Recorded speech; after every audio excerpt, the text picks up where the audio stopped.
And they had Marines that came here, but they basically what they were doing was providing the security, and then they would rotate out with another squad. So 2 Marines had all the interaction with the IPs, where the other Marines weren't really interacting all that much.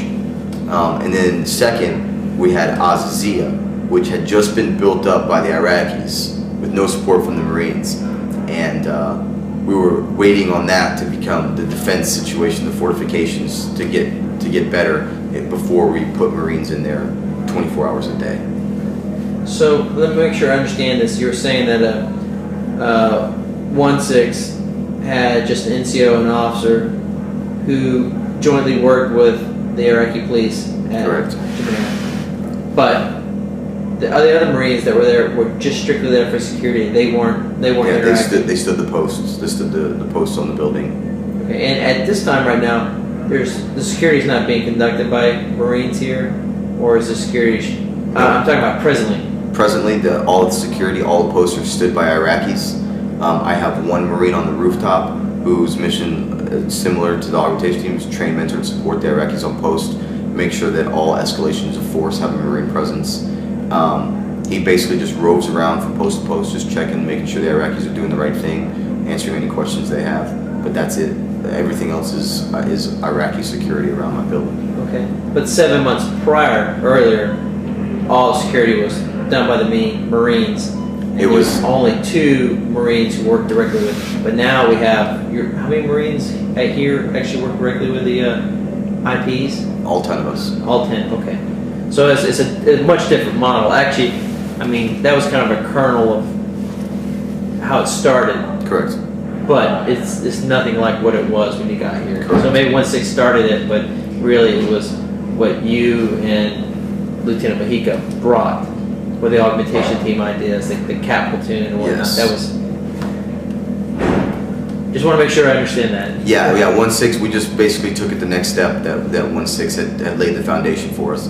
They had started to build those initial relationships, Marine IP relationship, and we walked in on that, and we're able just to take it to the next level. Okay. So you came in. Y'all don't leave this facility. You don't rotate out. I mean, so the 10 Marines have been here the entire 7 They've been here months. for 7 months every day.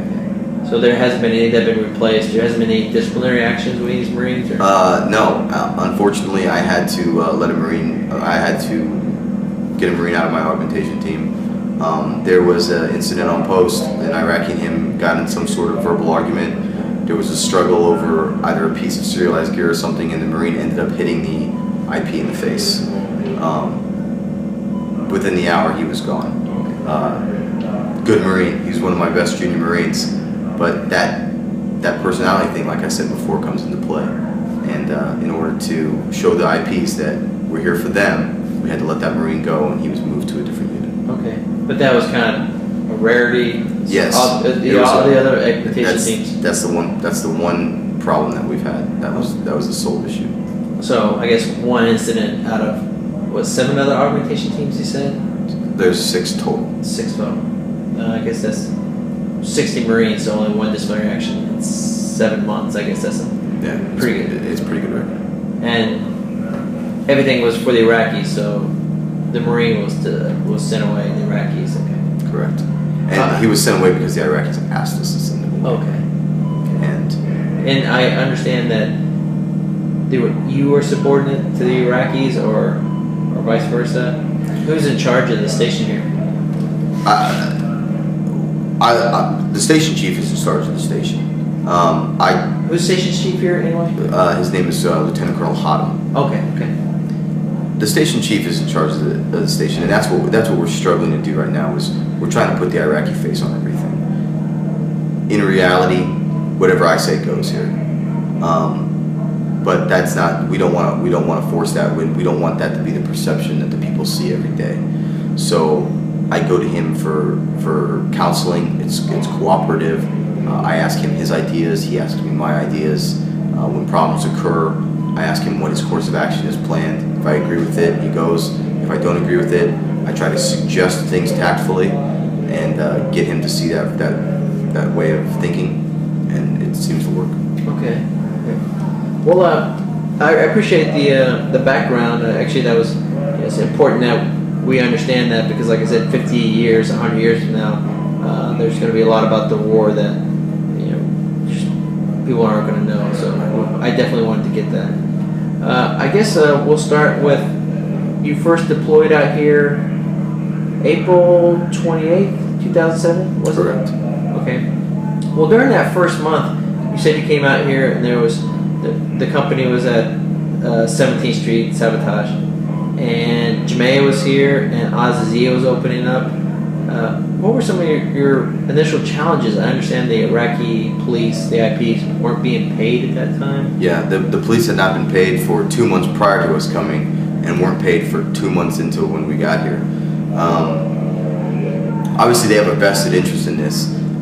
They definitely complained a lot about it, legitimately. We were afraid that every month that they might leave. But I think they came to realize that without them, like we would lose the city.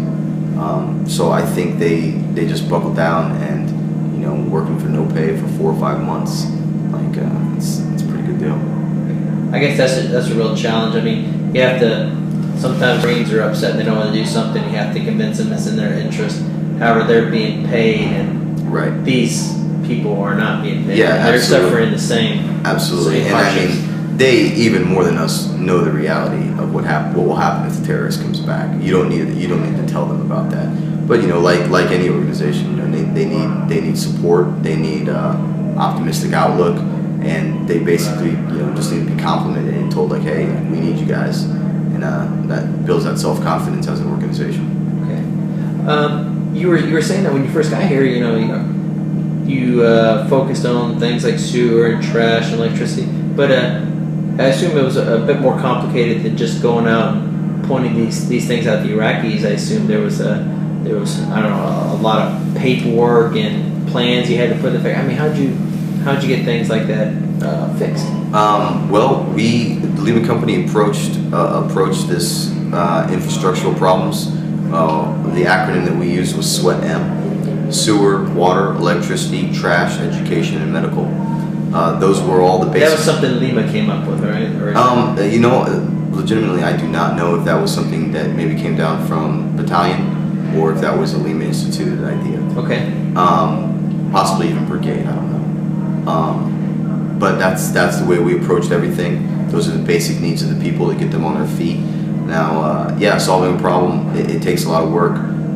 Luckily, we've had a good opportunity to do what we call CMO projects, which CMO, what's that?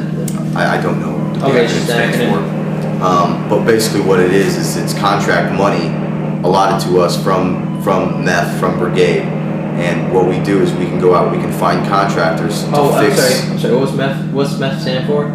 Marine Expeditionary Force. Okay, all right. We can go out, we can find Iraqi contractors to fix infrastructural problems. The process that we used here in Lehman Company was my job and my AO is to go out, identify problems, find out what the problem is, how it's affecting the people, and then come up with as many solutions as I can find. Once I have an idea of what I want to do, I bring in contractors or anybody who can fix the problem. I sit them down, I talk about it, solve the problem with them, and then I approach our CMO officer, who this deployment was our XO, Lieutenant Larson. We would have weekly, what we call district council meetings.